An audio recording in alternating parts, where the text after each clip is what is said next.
This is the Dog Savant Podcast with your host, Brett Endies. Hey everyone, welcome to the Dog Savant Podcast. I am Brett, I'm your host. This is episode 27.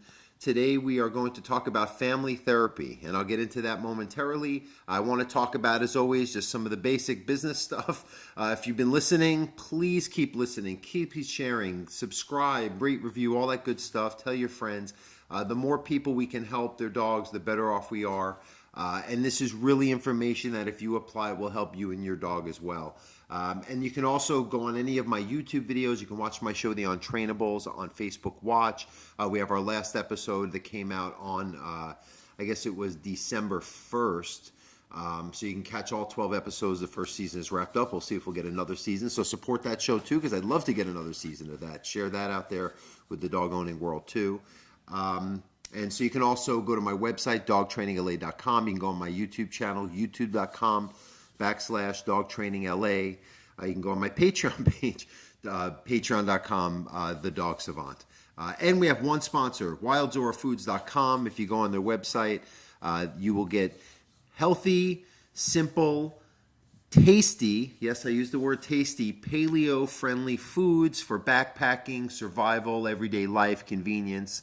I take them with me whenever I go. They are very light, and it's actually good, healthy food that you can, just add water. And they also have fresh snacks. They have these beef and vegetable. They're like jerky, but they're so much better. They're all natural. And if you enter the code The Dog Savant on your first purchase, you get 20% the whole purchase. So go on wildzorafoods.com, enter The Dog Savant, you get 20% off your first order.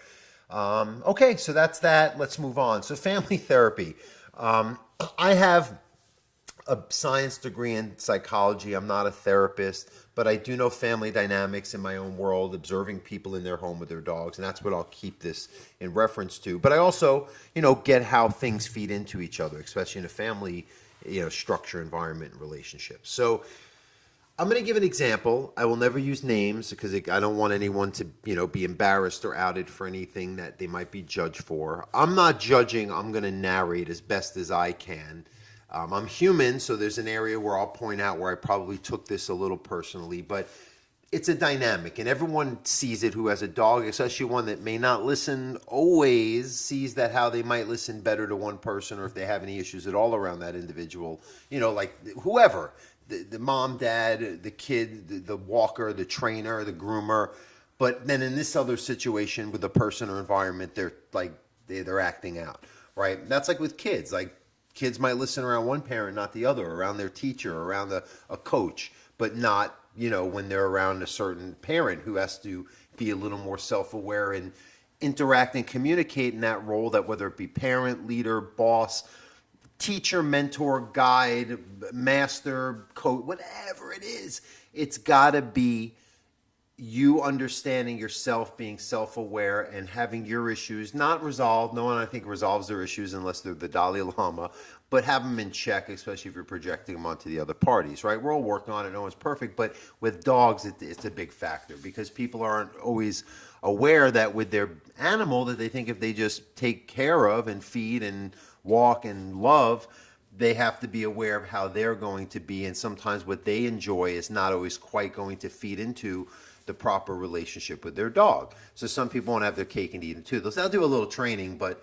I want to just, let the dog do what they do. So then I'm like, well, you're letting them do something that contributes to why you're going to always be trying to train them, and you're going to take a step back too forward at the very best. And what really challenges is when you have more people. This is why I call this podcast family, family therapy, because of the fact that it's similar. It's like if one owner is training the dog, I'm trying to word this right. If one owner is, plus Jordan's touching the camera and it's distracting, but if one owner's training the dog,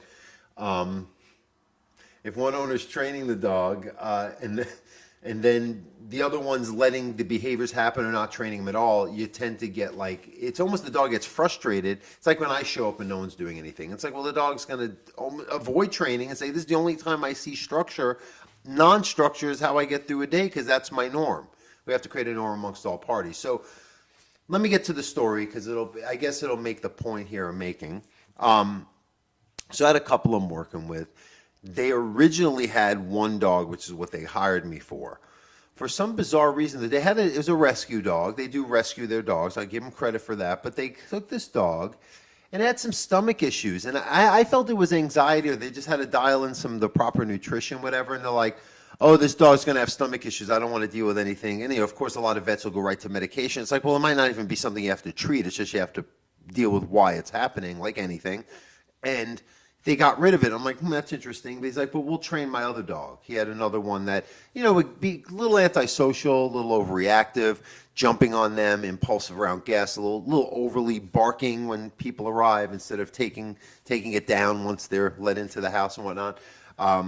So we're doing good work. The wife was mostly part of the training after that first time where we worked with the dog that they unfortunately got rid of, and I don't know what's going to happen to it. But the other dog, we did a few sessions, and he would kind of show up at the very last, 10 minutes of the session. I try to fill him in, he'd smile, and then not much feedback. And I did notice, though, that even when I tell him something, right when I'm telling him, it's like, oh, don't pet the dog because your dog's jumping all over you, mouthing. Let's get the dog to be calm, wait 10, 20 minutes, then give attention. Be disciplined. You can control yourself. Your dog's having impulse control problems. Let's be the higher species, if you will. And he just sort of went and just started petting the dog, letting it mouth him, roll over. I'm like, didn't I just tell you that? And his wife, looked, this is where it got strange, was looking like scared, like, don't upset him, don't say what he doesn't want to hear. I'm like, but the dogs this is what's needed to help with the training. And I was like, oh, okay. So then I met him again, and we did about half the session, me and the wife, and I was like, look, I see what's going on. I see how hard you're working at this, but it's not being complimented. If anything, he's doing the opposite. And I kind of got a feeling last time that you're afraid to tell him what I'm trying to tell him, and then he tunes me out.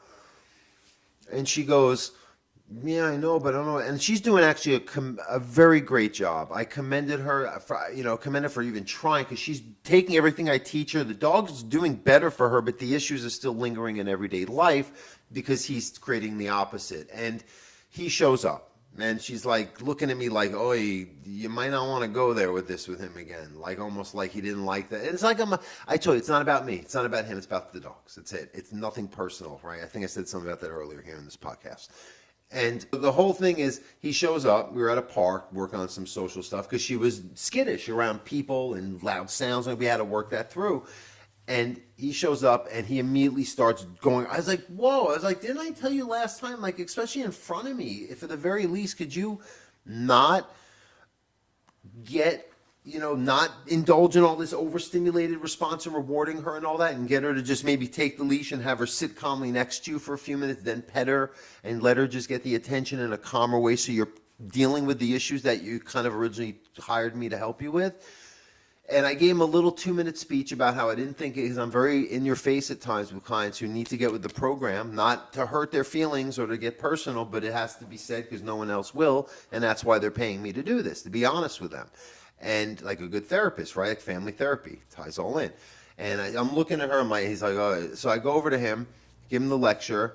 He literally just goes on his phone, looks down, and walks away. And I looked at the wife. She's like almost expected that to be the response. I don't know him that well. I've only seen him a few sessions. I go back to her. She's like, I'm so sorry. She apologized. I'm like, it's not your fault. She's a very sweet woman, but she seems scared. And I was like, well, I can't help you guys. I go, you're doing a great job, but this is going to be limited. And the fact that he can't even, he gave such I said borderline bizarre response, let alone a little like disrespectful, because I say, I'm making more of an effort than I should to express what I've been telling him, because I do care. And he just walks and turns his back to me without any comment, like I was like, well, who does that? Right. It's kind of strange. And it's like, I know, it's like almost like he has a pattern being like this with certain people. And I was like, well, I don't mean anyone any offense. And she's like, I know, I'm so sorry. I'm sorry to you. And then I go, no, but I'm going to refund the rest of your money for the on-use session. We had one more session we didn't do.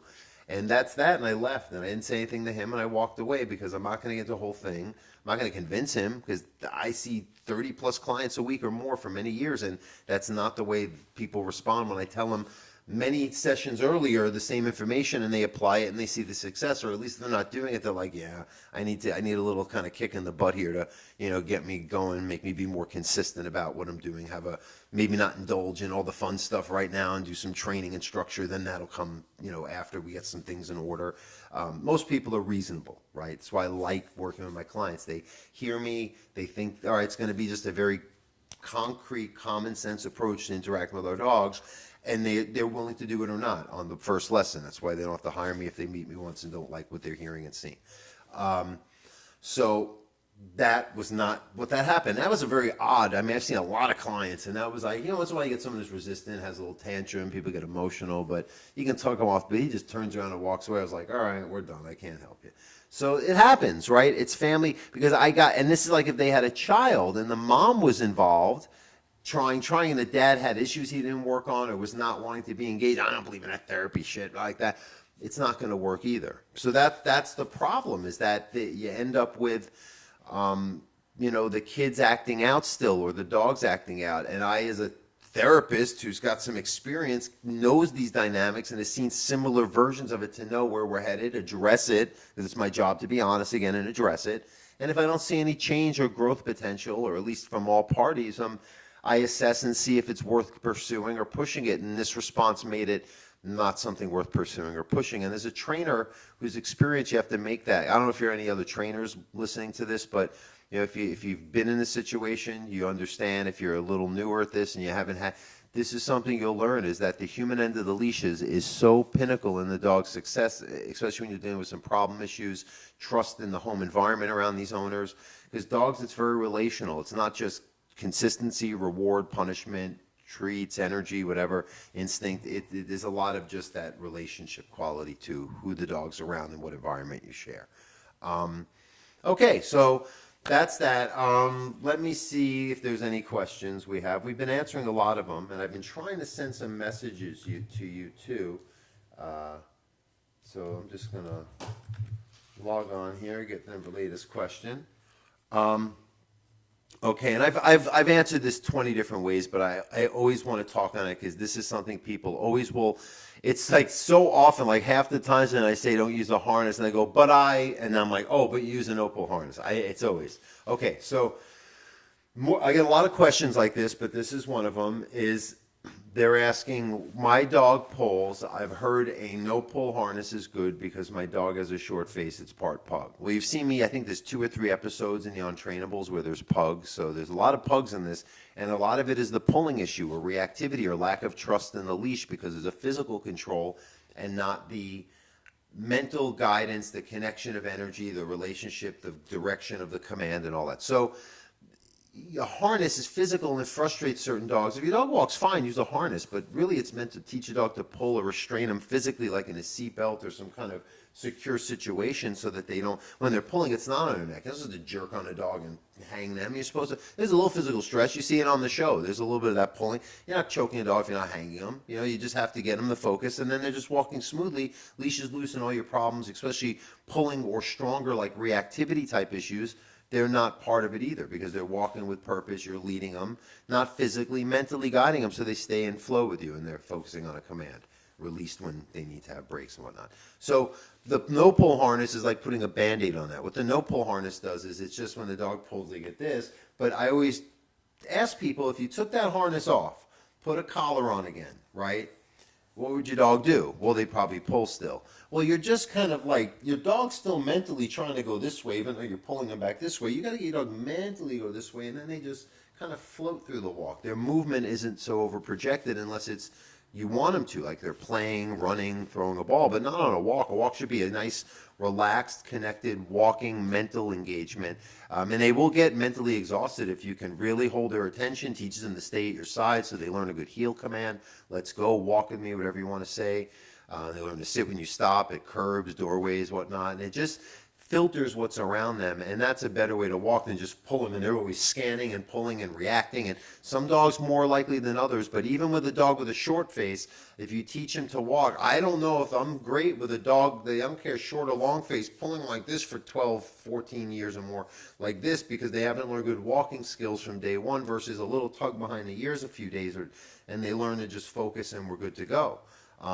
I've done this for so many thousands of dogs, and I have not had one dog have any injuries, anything happen. Many owners would have come back to me if it wasn't. Back in the old days, I tell everyone, I learned the Kohler method first time I was a trainer. I went to a school back in New York, and I learned basic dog behavior and choker chain training, and then I evolved from there very quickly to something else. But dogs were fine. I mean, I wouldn't have the reputation I do, quite frankly. It's just, this is just, sometimes you have to control and steer a dog and communicate.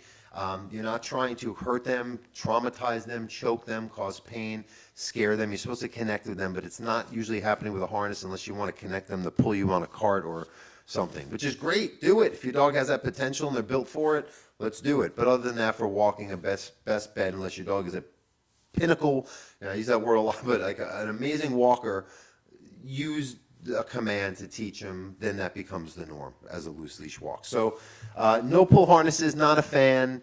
If you have no choice for the short term while you're working on walking skills, sure, if it's a little Band-Aid or you've been using it, but I'd always recommend phasing out of that into real walking skills. And that's anything, the no lead pull, the halty, gentle lead, whatever, same idea. You want to just teach them how to focus when walking, how to just kind of stay in the moment with you. Okay, I said it 20 different ways. All right, so I think we're good with that. Episode 27, wrapping up here. Family therapy. Don't forget to subscribe, share, tell everyone. I want to get this viewer, listener base a little more. Oh, I always tell people you can also watch this if you're listening on iTunes, on YouTube, youtube.com/dogtrainingla. And that you'll find episodes of this podcast of me being recorded here, so you won't just hear my wonderful voice. And don't forget to go to our sponsor, wildzorafoods.com. And thank you so much. So train your dog, get out there with your dog, love your dog. Have a good day, everyone. Thanks for listening.